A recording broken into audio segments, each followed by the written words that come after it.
Grabe. Alam mo ba na pwede kang kumita at makaipon ng 201,000 o higit pa sa recipe na to? As in, 6 digit. Oo.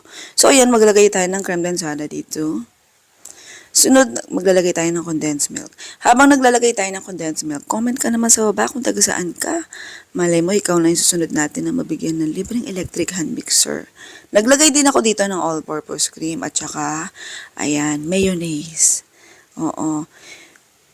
Kung gusto mo maglagay nito, pwedeng hindi. Kung gusto mo maglagay. Kung gusto mo maglagay, maglagay. Kung ayaw maglagay, pwedeng hindi. Oo, yun yung ibig sabihin. Sure, ha? Tapos haluin mo lang siya. Para sa eksaktong recipe at costing na may formula, i-check sa dulo ng video kung paano makukuha. Ayan, chicken breast yun, manok, tapos keso. Haluin mo lang. Oo. Mas maganda, mas haluin mo siya ng bongga sa mga gantong time. Oo. Pagka nilagay mo na yung macaroni mo, oo, wag masyado. Kaya dito mo na ibuhos lahat ng lakas mo. Naglagay din tayo dito ng fruit cocktail. Pero kung nagtitipid ka or kung gusto mong literal na iba-ibang prutas ang madama mo habang ngumunguya, yan, wag yung fruit cocktail ang gamitin mo.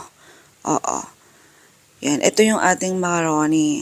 Sa pagluto ng macaroni, madali lang naman yan. O, lutuin mo lang sa tubig na may asin at mantika. Oo, ganun lang. So, dito sa recipe na to, dito sa procedure natin, hindi ko na pinakita sa inyo kung paano siya lutuin kasi madali lang naman. Kung paano ka magluto ng spaghetti pasta mo, ganun lang siya lutuin. Okay, pagkatapos haluin, maganda tayo dito ng container.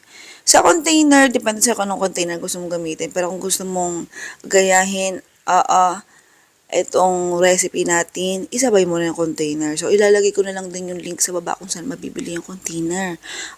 Kung hindi mo makita, scroll ka lang. Basta nandyan lang yan. Kung hindi makita, comment ka na lang kung nasan yung link. Ganon. Meron din, kapag ka sa YouTube kayo nanonood, meron sa screen. Pag sa TikTok, meron din sa screen. Kung wala, nasa description, try mo. Okay, tapos after natin ilagay yung ating recipe, naglagay ako ng toppings na manok. Oo. So, ito na yung ating pinaka-finished product. Tatakpan mo na lang siya para hindi mapasukan ng masamang elemento. Charot. Oo. Pagka napasukan kasi ng mga insekto, wala na. Sayang ang 200,000 na pwede mo dapat kitain. Oo. So, kung gusto mong itry ito, ayan, nasa dulo ng video.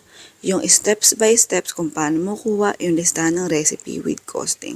By the way, ito yung ating steps by steps nakalagay dyan. Una, isend mo lang yung screenshot ng video na ito. Para malaman natin yung eksaktong recipe na kailangan mo.